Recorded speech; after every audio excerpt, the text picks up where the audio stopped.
irmãos, o que eu tenho dito aqui também, do púlpito da igreja, em diversas oportunidades, que a Bíblia, irmãos, ela não é um livro de histórias. A Bíblia não é um livro de história somente. É claro que a Bíblia ela conta a história do povo de Israel, ela conta o relato da criação, ela conta de que maneira Deus formou o povo de Israel. Mas quando eu leio a palavra de Deus, eu preciso extrair dela aplicações, ensinamentos para a minha vida. Alguém diz, pastor, mas eu não entendo a Bíblia, eu não consigo entender, tem muitas coisas que são confusas, né? Mas, irmãos, prestem bem atenção, quando nós lemos a palavra de Deus, é uma coisa, mas quando nós estudamos a palavra de Deus, é outra coisa. Então, irmãos, a Bíblia não é um livro apenas para ser lido, é um livro para ser estudado, aplicado à nossa vida. De que adianta, por exemplo, eu ter um livro-texto numa faculdade, no ensino médio, seja em que grau for, se eu não aprender os ensinamentos que tem aquele livro, seja em português, geografia, história, matemática, física, seja o que for. Eu preciso estudar. E nem tudo estão apenas nos livros. Eu preciso buscar mais fontes. Eu preciso buscar mais informações. E quando eu leio a palavra de Deus, irmãos, eu tenho que trazer à mente o seguinte: o que é que a palavra de Deus quer me ensinar nesse texto que eu li? Qual é o ensinamento? Qual é a aplicação da palavra de Deus à minha vida? Eu fico fascinado quando eu leio a Bíblia. Eu fico fascinado quando eu leio a Bíblia, quando eu vejo a sinceridade, quando eu vejo as coisas as claras em nossas vidas, na vida daqueles que o relato bíblico fala a respeito deles, homens de Deus, mulheres de Deus, mas homens e mulheres com problemas como nós, homens e mulheres com defeitos como nós, homens e mulheres que em algum momento da vida eles falharam, fracassaram. E a Bíblia não omite isto. A Bíblia nunca omitiu a falha, por exemplo, de Davi, de Jonas, de Jeremias, de Pedro e outros heróis da fé, de Moisés. Mas quando a Bíblia, ela relata fatos, até pessoais, da vida desses homens, ela quer nos ensinar alguma coisa. Eu não sei se você consegue ler a palavra de Deus com essa ótica. Se não, eu quero desafiá-lo a partir de hoje a ler a Bíblia com esta ótica. Não é apenas uma história, não apenas alguma historinha bonito, né, de como Deus pôde restaurar a vida de alguém que errou. Não é só isso, não, mas tirar lições para a minha vida pessoal.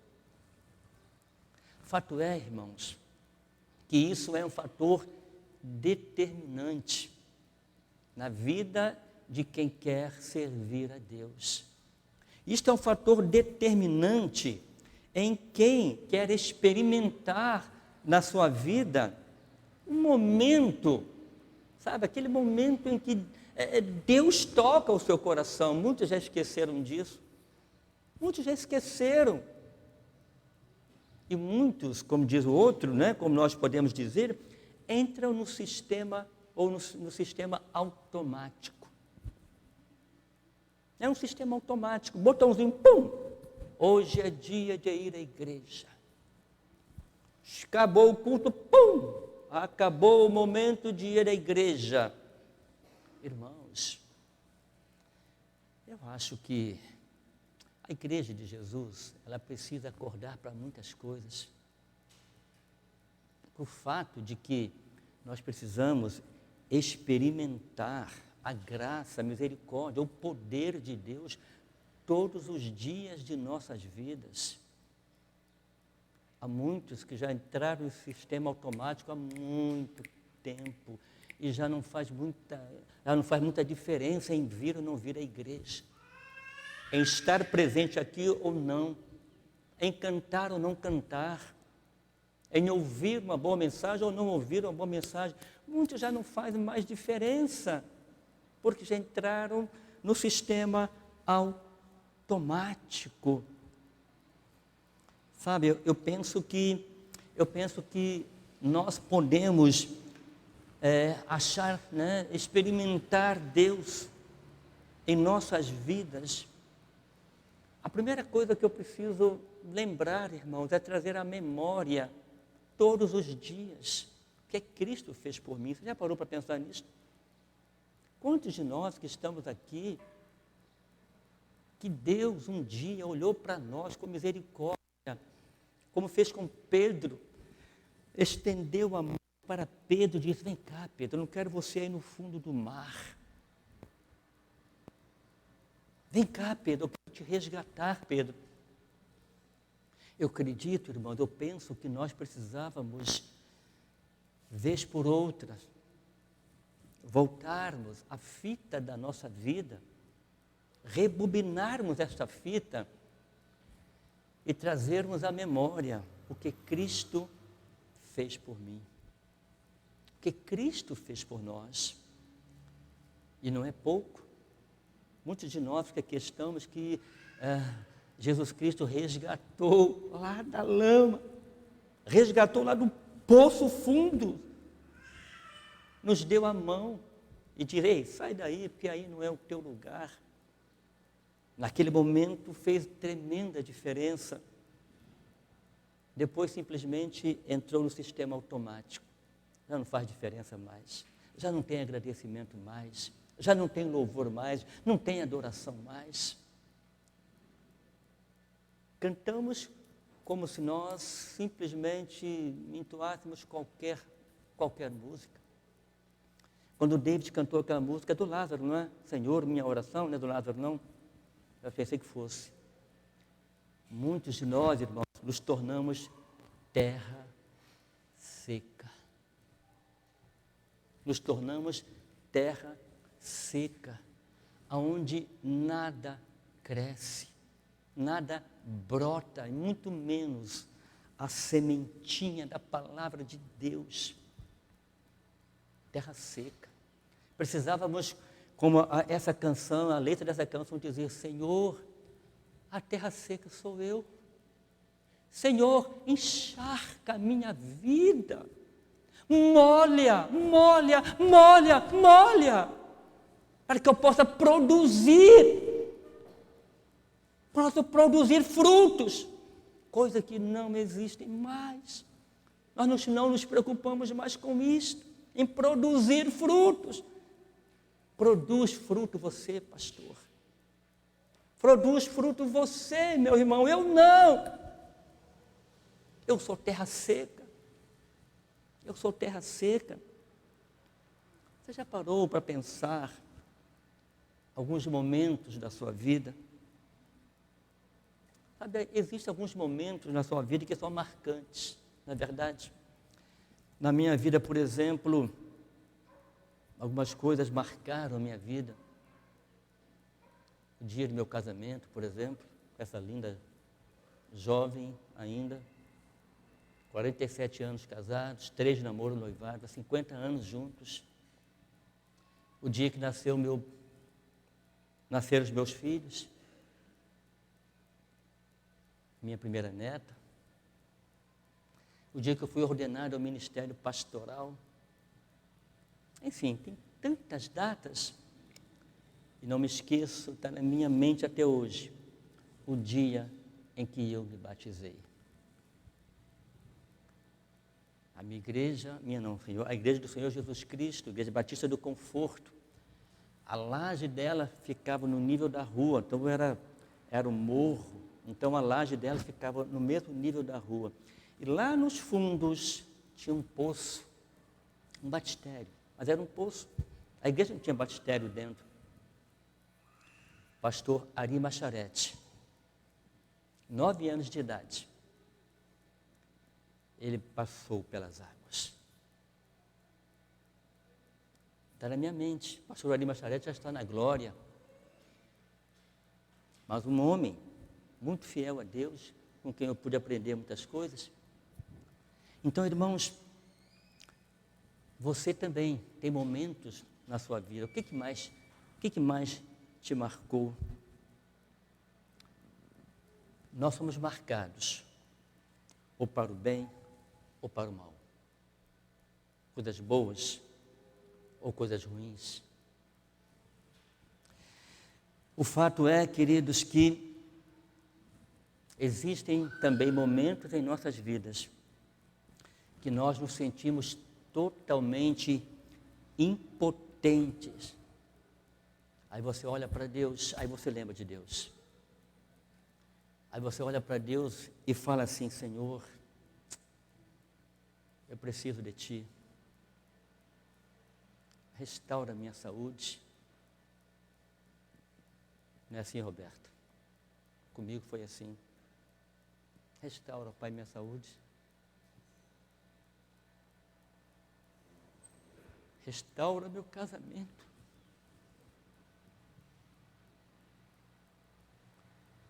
Essa doença que eu estou acometido, você pega aquele resultado que você preferia não abrir, aí você vê lá um resultado positivo. Aí você ajoelha no chão e diz: Senhor, eu preciso de Ti. Eu preciso de Ti. Queridos, todos nós enfrentamos ou enfrentaremos momentos decisivos em nossas vidas. Dependendo de como nós lidamos com esses momentos, pode ser tremendamente significativo, mas pode ser tremendamente desastroso. Depende de como nós lidamos com estes momentos. Depende de como nós vivemos e lidamos com este momento. Pode ser, como eu disse, restaurador, mas pode ser também destruidor. Isso vai depender de duas coisas. Vai depender, primeiro, de em quem nós cremos. Segundo, o que cremos e em quem nós cremos fará por nós. Eu quero hoje focar, nós temos ceia, mas eu queria focar bem rapidamente num texto que está em Marcos, capítulo 2, versos de 1 a 12. Marcos, capítulo 2, versos 1 a 12. Podemos ler?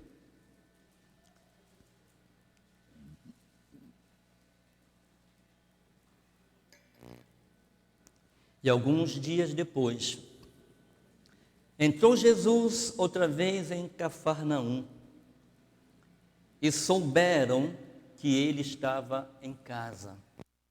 O texto diz em que casa ele estava. O texto diz que ele entrou em uma casa. E a multidão, o povo, sabendo que Jesus estava em Cafarnaum, estava dentro de uma casa, possivelmente, alguns acham que era na casa da sogra de Pedro. E logo ajuntaram muitos, tantos, que nem ainda nos lugares junto à porta cabiam. Ele anunciava-lhes a palavra. E vieram ter com ele, conduzindo um paralítico trazido por 4. Ou seja, 4 homens, amigos de um paralítico, sabendo que Jesus estava em casa, eles propuseram em seu coração o desejo de ajudar o seu amigo e levá-lo à presença de Jesus. Bom, continuando o texto, e não podendo aproximar-se de Jesus, por causa da multidão, eles descobriram o telhado onde estava e fazendo um buraco no telhado, talvez por isto, por ser a casa de alguém conhecida, eles não reclamaram do buraco feito no teto. Talvez se fosse na minha casa e na sua, eu ia reclamar: ei, mas que abuso é este? Você destelha a minha casa assim, sem mais, sem menos, sem a minha autorização, eu vou te botar na justiça, cara. Certo? Hoje qualquer coisinha é justiça, não é verdade? O pastor Jorge Linhares puseram na justiça, o pastor Curitiba, Luciano Subirá, está na justiça, porque projetaram um vídeo, né? Eu sou menino e eu sou menina. Qualquer coisa hoje é justiça. Bom, vamos continuar. Mas aí, fazendo o buraco no telhado onde estava, baixaram o leito em que jazia o paralítico. E Jesus, vendo-lhes a fé, disse ao paralítico: filho, perdoados estão os teus pecados. E ali estavam sentados dentro de casa alguns dos escribas, os maiores críticos, escribas e fariseus, os maiores críticos de Jesus Cristo. Então não se engane, todos nós temos críticos, ou criticamos, né? Ou nós criticamos, mas também somos criticados. E ali estavam os críticos assentados, escribas, e eles arrazoavam entre si, né? Em seus corações, dizendo: por que diz este homem blasfêmias? Quem pode perdoar pecado senão Deus? Jesus, conhecendo logo em seu espírito que assim arrazoavam entre si, lhes disse: por que arrazoais sobre essas coisas em vossos corações?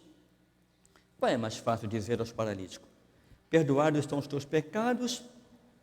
Ou dizer-lhe: levanta-te, toma o teu leito e anda?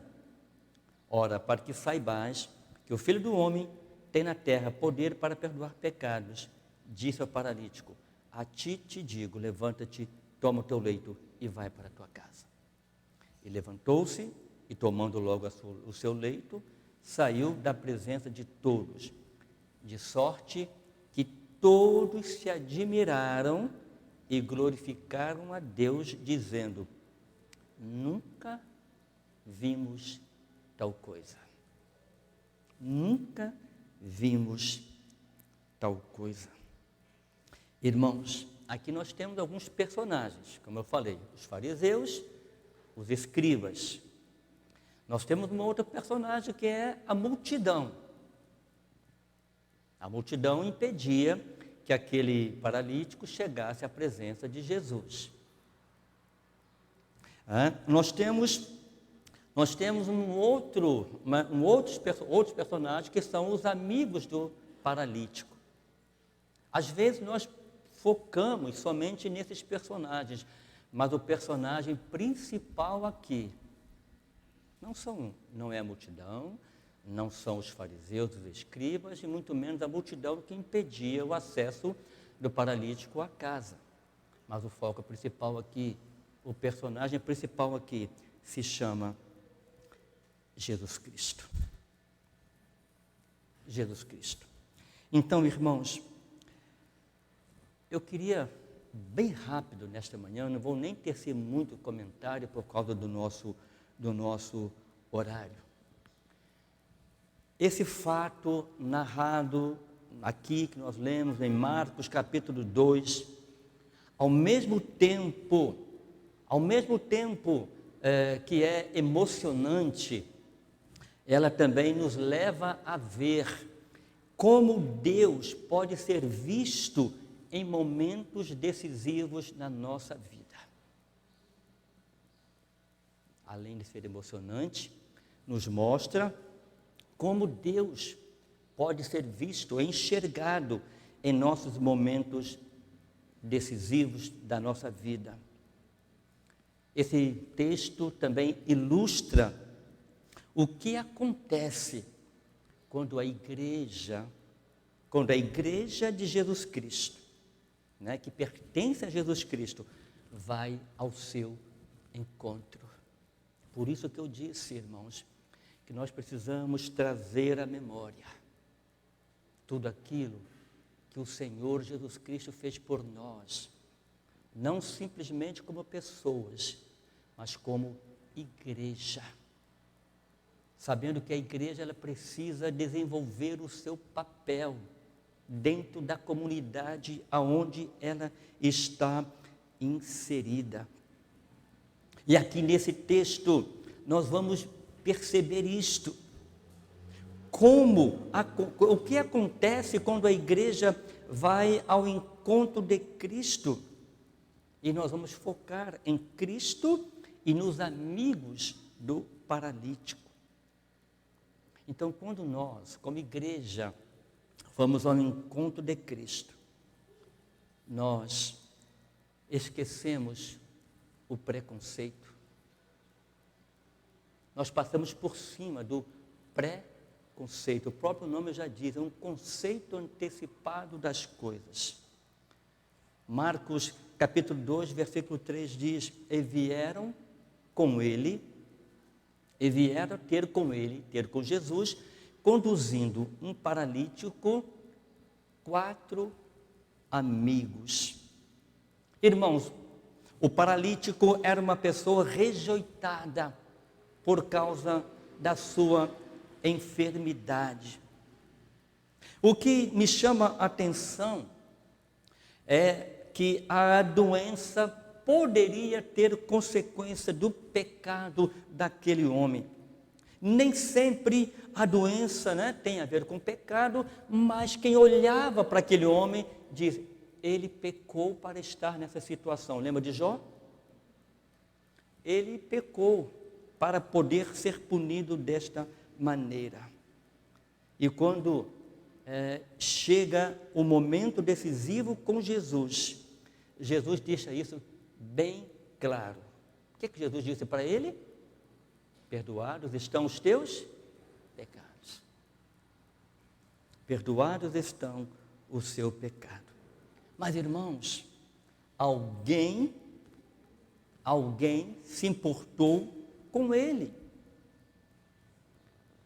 Ele foi encontrado por alguns amigos que, ultrapassaram a barreira do preconceito e disse, este homem precisa de ajuda. O que nós podemos fazer para ajudá-lo? Temos esquecido isso, irmãos. Temos esquecido isso. Nós somos muito bons, quando alguém está com fome, aí vou lá, dou 1 quilo de arroz, uma latinha de óleo, ou então dou um dinheiro para comprar alguma coisa assim. Mas você já pensou que você pode ir um pouquinho mais além? Você já parou para pensar que você pode ir um pouquinho mais além? O que é que você pode fazer pelo teu próximo, além de tirar 1 quilo da sua despensa, ou um óleo da tua despensa? Você como pessoa, você já parou para pensar o que você pode fazer por essa pessoa? Que é muito fácil. Eu dou lá o dinheiro, compro o alimento, a pessoa leva, acabou a minha responsabilidade. Mas quando eu me comprometo com ela, eu me envolvo, e isto nós não queremos. Envolvimento. Esses 4 homens nos ensinam isto. Eles venceram a barreira do preconceito. Eles se envolveram. Eles disseram, o que nós podemos fazer para ajudar este paralítico? Olha, Jesus está ali, naquela casa ali. Não sei se era a sogra de Pedro, tá? Mas vamos supor que fosse. Ele está ali na casa da sogra de Pedro. Vamos levá-lo lá. Este homem, ele cura as pessoas. Ele tem poder para curar, a fama dele cresceu. Então, se ele pode curar qualquer pessoa, ele pode curar esse camarada, esse nosso amigo, vamos levá-lo lá. E eles não mediram esforços. Você já parou para pensar? Eu chego com aquele homem na cama, né, 4 pessoas, né, um em cada lado da cama, não sei como é que era a cama antigamente. Chego na porta, lotado. Você coça a cabeça. Está difícil. Vamos voltar? Vamos para casa. Quando ele voltar aqui novamente, a gente pensa nisso.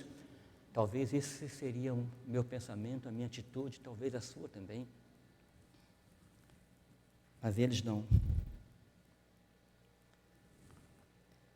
Aquele paralítico encontrou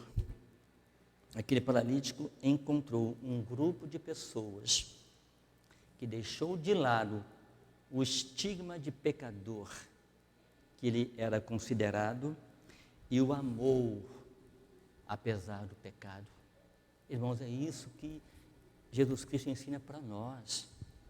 Nós não temos que tolerar o pecado, mas nós temos que amar o pecador, se envolver com ele, não é empurrá-lo cada vez mais para o mundo, para o pecado, para a vida que ele está vivendo, mas lá, vem cá, não precisa vir não, como é que eu posso te ajudar? Me envolver. Aquele paralítico encontrou quatro amigos que deixou de lado esse estigma que o marcava e o amou. Aquela doença poderia ser fruto de uma escolha errada daquele paralítico e por isso ele estava naquela cama. Poderia ser, por que não? Os 4 amigos concentraram-se na necessidade do paralítico, em vez de preocupar-se com o que o povo iria dizer. O que o povo vai dizer? Irmãos, eu fico pensando, eu vou para casa, quando eu saio daqui, eu passo todos os dias, já disse isso aqui, todos os dias ali pelo mercado do peixe. Viro à direita, pego ali aquela pracinha, entro para a esquerda, na segunda rua, naquela esquina, várias prostitutas. Já me deu vontade de parar muitas vezes ali. Mas aí o homem fala assim, o que as pessoas vão pensar de ver o pastor parado num carro aqui, conversando com umas prostitutas? Próxima vez que eu passar com a minha esposa ali, eu vou parar. Aceita o desafio, amor? Eu vou parar. Isso me incomoda muito. Sabe por quê? Porque a gente fica preocupado. O que as pessoas vão dizer? O que as pessoas vão dizer da minha pessoa? Íntegro, um pastor conversando com uma prostituta, ou um homossexual, um gay. O que as pessoas vão dizer? Irmãos, aqueles amigos, eles venceram todos esses preconceitos. Eles não olharam para a pessoa, pelo que ela era, o que ela fazia, mas olharam para um ser humano carente, necessitado de cura. Precisamos aprender muito com esses amigos. Sabe, irmãos, mesmo que seja preciso enfrentar obstáculos, devemos amar o nosso próximo como a nós mesmos. Eu tinha muito mais coisa para dizer, vou parar por aqui hoje, mas acho que já é o suficiente. Eu acredito que os irmãos entenderam a mensagem dos 4 amigos daquele paralítico. Tem muito a nos ensinar. Leia em casa, Marcos capítulo 2, versos 1 a 12. Leia, medite, estude e veja nesse texto, não só nesse, mas em tantos outros, qual é o ensinamento, qual é a aplicação para a sua vida. Quando uma igreja vai ao encontro de Cristo, ela cumpre o papel que ela precisa cumprir, aonde ela está inserida. E a maior tarefa da igreja é levar pessoas a conhecerem a Cristo, é levarem pessoas à presença de Cristo, não se importando o estigma que aquela pessoa carrega no seu corpo, na sua vida, não se importando dos obstáculos que ela precisa vencer, não se importando que ela tem que se envolver. Este é o grande problema da igreja hoje. Não queremos nos envolver.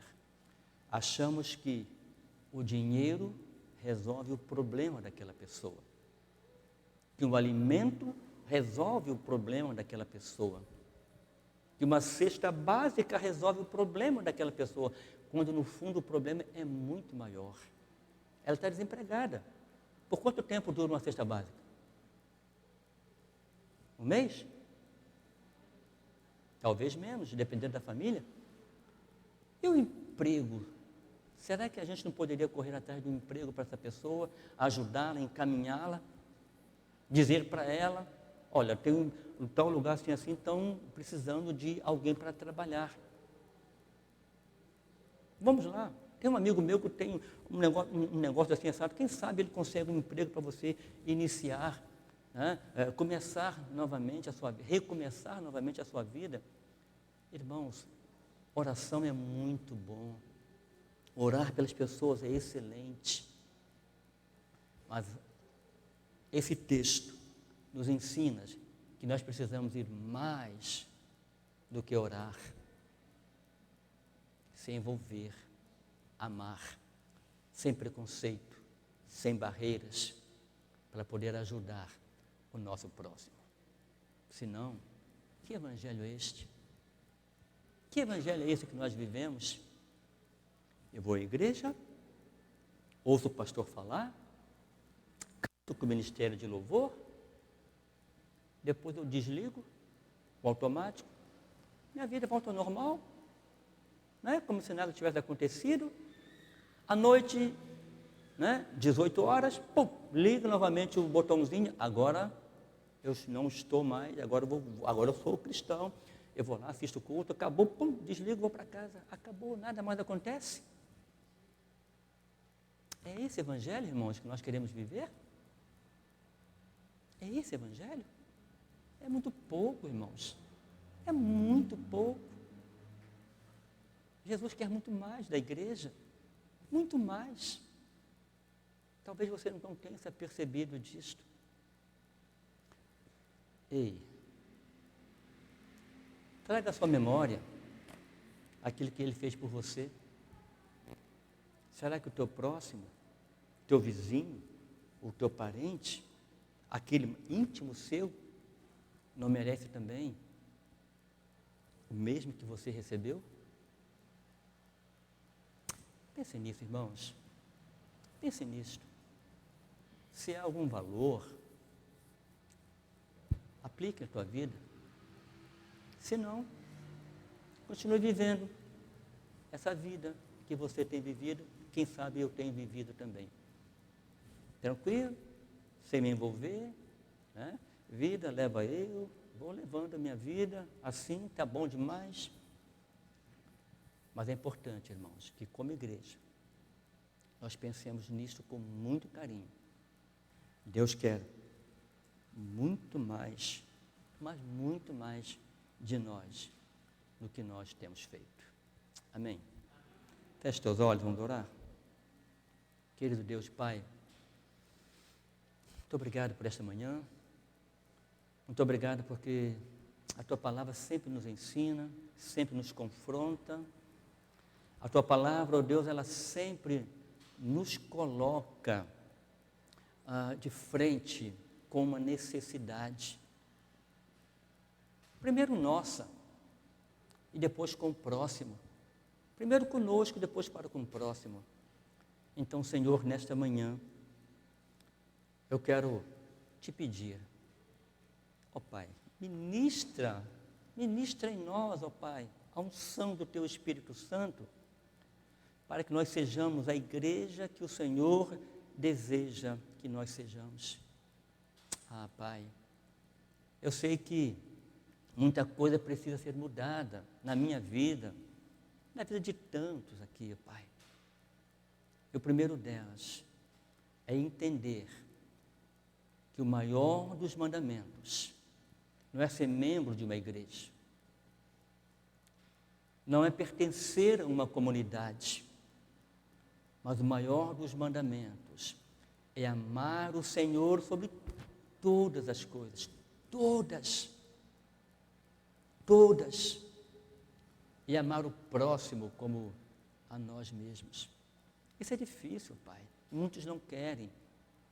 Muitos querem viver apenas uma vida como membros de uma igreja.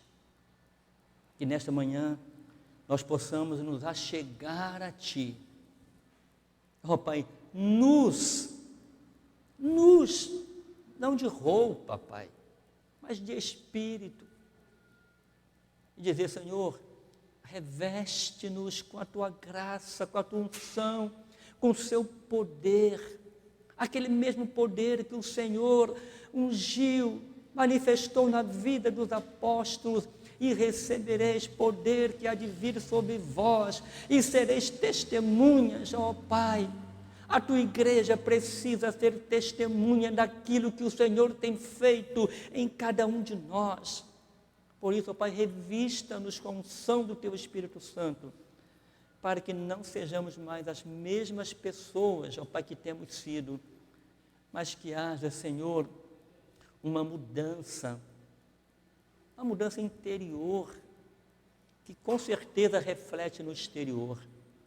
Ó Pai, seja assim conosco nesta manhã, em nome de Jesus. Amém.